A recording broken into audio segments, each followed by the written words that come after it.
Good morning বন্ধুরা, তোমরা সবাই কেমন আছো? আশা করি তোমরা সবাই ভালো আছো, আর আমিও ভালো আছি। যারা যারা এখন এই চ্যানেলটাকে সাবস্ক্রাইব করোনি তারা অবশ্যই সাবস্ক্রাইব করো আর আমাকে সাপোর্ট করো। তো ঘড়িতে তখন 5:30 বাজে। উঠে পড়লাম, উঠেই সমস্ত বাসি কাজ করতে শুরু করে দিলাম। বাসি কাজ বলতে আমার ওই তো ঘর দেওয়া, ঝাঁট দেওয়া আর মোছা। আজকে ঘরটাও মুছে নিলাম তাড়াতাড়ি করে। এমনি প্রতিদিনই মোছা হয় তাড়াতাড়ি, আজকে একটু তাড়াতাড়ি মোছা হয়ে গেছে। সবার ঘর মোছা হলে কী হবে, আমাকে বেলায় আবার মুছতে হয়, বেলায় আর একবার মুছে নিই। তারপরে ফ্রেশ হয়ে নিলাম, ব্রাশ ট্রাশ করে চলে গেলাম রান্নাঘরের দিকে। রান্নাঘর তো বলতে আমার নেই, আমার দাবাই রান্না আছে, ওই জন্য ওইখানেই চলে গেলাম। তারপরেই ছেলের দুধ গরমটা ওইদিকে বসিয়ে দিয়ে ওইদিকে কটা রুটিও করে নিলাম। আজকে যেহেতু সোমবার আমার উপোস, এই জন্যে আমি রুটিটা খাবো না, এই জন্য শুধু চা খাবো। চা আর একটা বিস্কুট খেয়েছিলাম।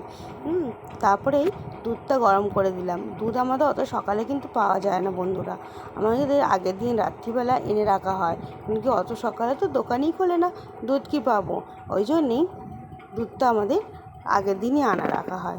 তারপরেই একে এক কটা রুটিও করে নিলাম, যেহেতু আমি রুটি খাবো না, এই জন্যে দুজনের জন্যই রুটি করে নিলাম, মা আর কর্তামশাইয়ের জন্য। এই জন্য দুটো রুটি করে নিই, তারপরেই চাটা বসিয়ে দিলাম।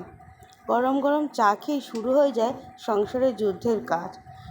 না চা খেয়ে নিলে কাজটা যেন শুরুই হয় না। আর যেহেতু আজকের একটু ওয়েদারটা ভালো ছিল বলো, সেই জন্য এই কাজ করার একটুখানি বেশি এনার্জি ছিল।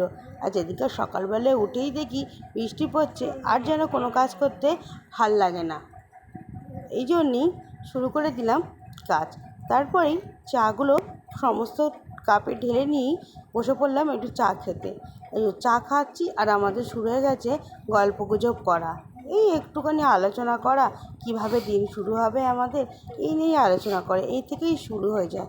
তারপরে পড়িয়ে টড়িয়ে উঠে রান্নায় চলে গেলাম।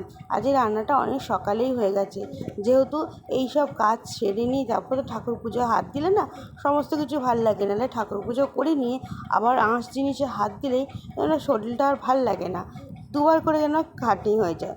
এই জন্যে আগে রান্নাবান্না করে নিলাম। রান্না করতে করতেই যেহেতু ভাত হয়ে গেছিলো বলে বাবাইকে খাইয়ে নিলাম।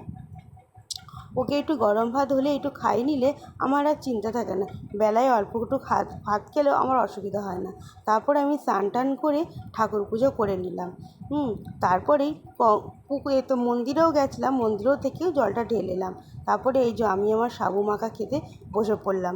সাবু মাখার সাথে আজকে ছিল একটু মিষ্টি দই, কেন কি ছেলের জন্য একটু আনা হয়েছিল, তা ও তো পুরোটা খায় না, তারপরেই আমি হাফটা খেয়ে নিলাম। এইটাই আজকে ছিল। ভালো লাগলে লাইক কমেন্ট শেয়ার করতে ভুলবে না। টাটা।